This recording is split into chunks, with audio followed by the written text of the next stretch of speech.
Hey Wolfpack, and welcome back. I hope all is going well, and I hope you enjoyed yesterday's video.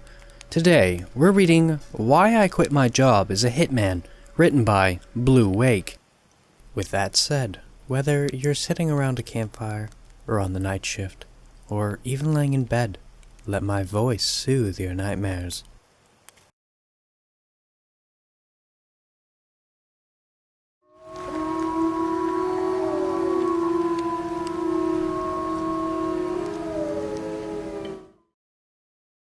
I waited as the old man took his time retrieving a fat manila envelope from the chest of drawers in the living room. I flipped through the wad of bills inside after he handed it to me. "You ain't gotta worry," the old man said. "It's all there." I'd travel a ways down on back country road to get to the farmhouse. Once majestic, the tendrils of decay had grasped hold of the house. Big, great flakes of white paint had peeled off the clapboard siding, revealing the dead timber underneath it. All things at the end will rot. The money was worth the trip. I charged a higher sum for this job because of its peculiar specifications. $80,000, half before and half after it was done. I retrieved a Polaroid, soon to be burned, that I kept folded in my back pocket. The old man put his hand out. "I don't need you to show me," he said. "I know you saw it through. I trust your reputation. Not much room for mistakes in your business anyhow. Treacherous as you might be, I can count on you to get a deed done." Treacherous? Old man had a lot of nerve speaking to me that way, given what he'd asked me to do. The old man had wanted to target shot, stabbed through the heart, and dismembered. He'd specifically instructed the target to be decapitated and his hands removed. Other than that, the old man had said, "Cut him up any way which you like." From there, I was to place the target in a burn barrel and light it ablaze. To say the old man wanted the target dead was an understatement. He wanted him annihilated, reduced to ash. I wasn't in the habit of asking paying customers why, unless I needed information to get it done. I didn't want to hear it, but this time, I wondered. I'd lured in the target to a secluded place I won't identify, though I suppose it doesn't really matter. The first thing I noticed about him was that he was so much younger than the old man. Mid-20s, tops, and that was being generous. I couldn't imagine what the kid had done to make the old man so hell-bent on killing him. Couldn't have been business. I knew every organized crime figure in the area, and the old man wasn't one of them. Had to be personal then. I still couldn't fathom what vendetta the old man had against a kid decades his junior, but I set the question aside and did my job. I couldn't keep the issue out of my mind for long. Inside the farmhouse, I noticed a frayed photo among the dusty picture frames scattered among the mantel. Though he was younger and less wrinkled in the photograph, I recognized the old man then.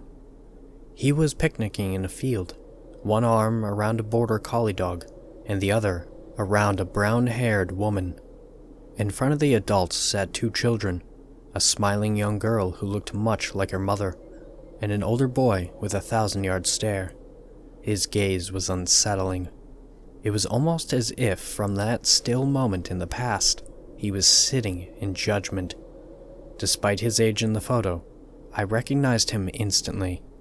It's hard to forget someone you shot point blank. A hint of uncharacteristic compunction formed inside me. Most who met the barrel of my gun were folks as knee-deep in the underworld as I was, who'd done bad things to worse people and faced the consequences. This was different. "Your own son?" I asked. "I didn't think you'd ask questions," the old man said. What was that kid? 25? What could he have done? He's a bit older than he looks. I looked at him for a moment, let him sense my distaste. The old man sighed. "I'll show you something if you care to see." I followed the old man out behind the house to a tall, sturdy tree. In the shade under the branches was a weather-beaten makeshift cross. Daisy, it read, in faded black lettering. She was a good animal. the old man said, reminiscing. I've always liked dogs. Feel much softer about them than I do people. And if the old man's son had done something to the family dog, well, that was terrible. But I couldn't help feeling it warranted a lesser response than a bullet. We walked back inside through the rear door. Always was something wrong with that boy, the old man muttered. Born bad. So that's it, huh? I said. It was about the dog. The old man shook his head. He took his sister a couple years later, broke his mother's heart to pieces, and a few years after that, he took her too. Let me get this straight. You let your son kill your dog, your daughter, and your wife? I tried to stop him. You said all this happened several years apart. You didn't get him some help? Institutionalize him? It ain't that simple, the old man said calmly. What's so complicated about it? That boy ain't normal.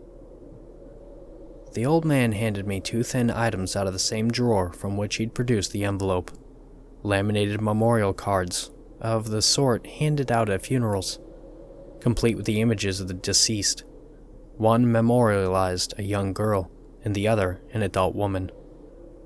Though they'd both aged a few years, there was no doubt I'd seen them in the photo on the mantel. What I found curious were the dates of the death. The girl died in 1980, her mother in 84. Given the age of the kid whose body I'd buried in a 55-gallon drum, it wasn't possible for him to have killed the two.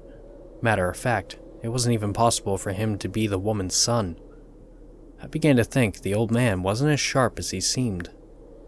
It's about sundown, the old man said. You don't want to be out here alone out in the dark. Let me see you out. The old farmhouse was situated atop a grassy hill, and its grand front porch overlooked the road below. I was starting down the steps when the old man spoke. Where'd you get rid of that body? I told him. He grunted before shifting a rocking chair on the porch so it faced the east side of the road. He sat, adjusting his veteran ball cap before reaching to his side. For the first time, I noticed a pumped shotgun leaned up against his house. I gripped the handle of my pistol I was concealing. No need, the old man said, nestling the pump on his lap. If I had a mind to shoot you, I've done it already. If you're such a great shot, I said, why'd you hire me? Shooting ain't my problem, he replied. Done it plenty. First time I put a slug in him was when I seen what he'd done to Daisy. It was the sawing and the burning I needed you for. Don't have the stomach for it myself. In any case, the old man continued, you might should get on your way. If and he comes back, he'll be angry, and despite our efforts, I reckon he will.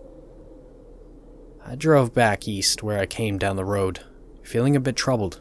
This, I told myself, is why you don't ask questions. I tried to forget about it, and I almost did, until I passed a solitary figure on the opposite shoulder, just as the sun slipped below the horizon, and the shadow overtook the 2-lane road. I didn't need sunlight to know who he was. His face was already imprinted in my memory. He walked steadily, with purpose. The walk of a man who was coming home. I didn't stop or turn around. I just kept driving. I'd already done my job. Killing him twice, well, that wasn't part of the deal.